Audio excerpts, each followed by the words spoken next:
bai halatta ba daura laya, bai halatta ba daura guru ko wani kambu ko dukkan wani abu na rataya ko dukkan wata damara da sunan ta kare mutum daga sharri ko ta jawo masa alkhairi, wannan dukkan su bai halatta ba.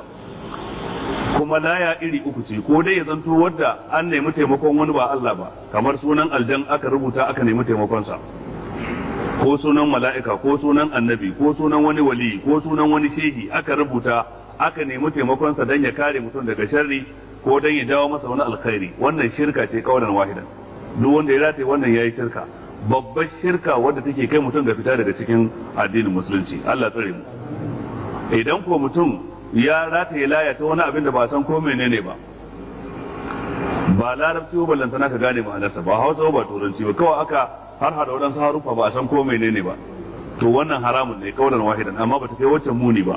Idan ku mutum ya rataye laya ta alqur'ani, to ita ce malamai suka yi sabani, waɗansu suka ce la ba'asa, waɗansu suka ce fihi ba'asun, akwai laifi.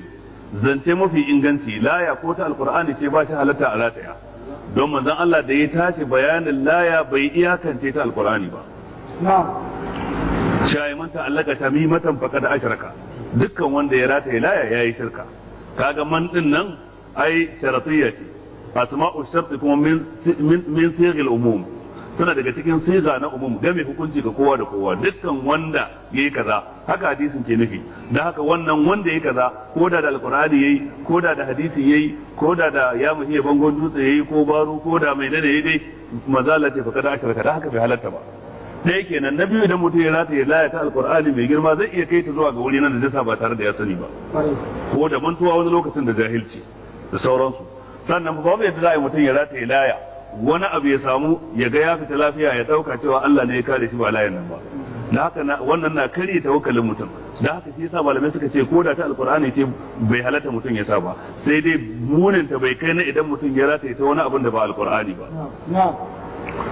Saboda haka duk wata damara da mutum zai wannan shirka ce, bai halatta. Manzo Allah bai, manzo Allah ya fi ka shiga cikin hadari, dan ya fi ka yawan masoya kuma ya fi ka yawan makiya. Dan makiyansa a lokacinsa sun so ina ma babu shi, cikin Yahudawa da Nasara da mushrikai da sauransu.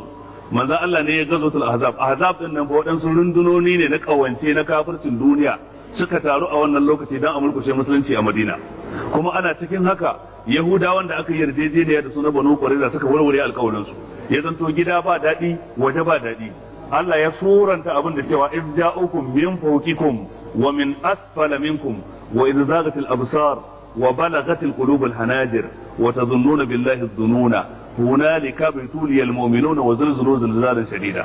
نعم. lokacin da suka zo muku ta saman ku ta kasan ku, lokacin da wato ainihin saboda tsoro da firgici zukatan mummune kamar sun zo makogaro, kamar mutum ya yi amai ransa ya fito dan tsoro da firgici. Allah da kansa yace hunalika ibtulil mu'minun, a wannan lokacin kan an jarrabu mummunai, wa zulzilu zilzalan shadida, an jijjiga su jijjiga mai tsanani. Tunda dai manzon Allah zai ce wa zai je ya leko min abinda kafirai suke ciki wa lahul janna, ya kalli sahabbai kowa ya shiru, ba wanda ya motsa ya ce gani. Ya sake maimaita wa zai je ya leko asirin su, ya kawo min rahoton me suke ciki, na ba shi tabbas din zai shiga aljanna, duk suka yi shiru.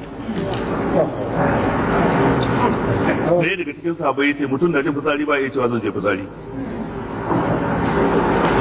Manzo Allah sai biyo layi, ya kalli wannan ya kalli wannan ya kalli wannan ya kalli wannan da har aka zo kan wanda za a tura, aka ce kai ne wanda ya ce wallahi sai naji kamar in ce kasa ta bude in shiga. To duk da wannan tsoron ba sahabin da ya tunanin ya rataye laya ko goro ko kambu ko wani damara ko wani abin nan da sauransu. Dukkaninsu sun riga sun tafi ga ka'idar tawakkali da Allah da roƙonsa nasara, akan haka suka tafi. Ba haka ubangiji kuma idan kai ka ce wai sai ka sa laya za a tsare ka, ka duba yawan waɗanda ba sa sawa kuma su kuma wa tsare su laya. Yanzu ni ba na sawa, malam Sa'idu ba ya sawa, kuma na ina jin duk ba ku sawa, ko kuma duk Allah ya tsare mu, to shikenan kai ma idan ka cire ta ka shikenan Allah zai tsare ka. To saboda haka ya kamata a lura da wannan misali ne, ka ga wani ya cire Allah ya kare shi. Allah gane da mu, Allah shirye da mu.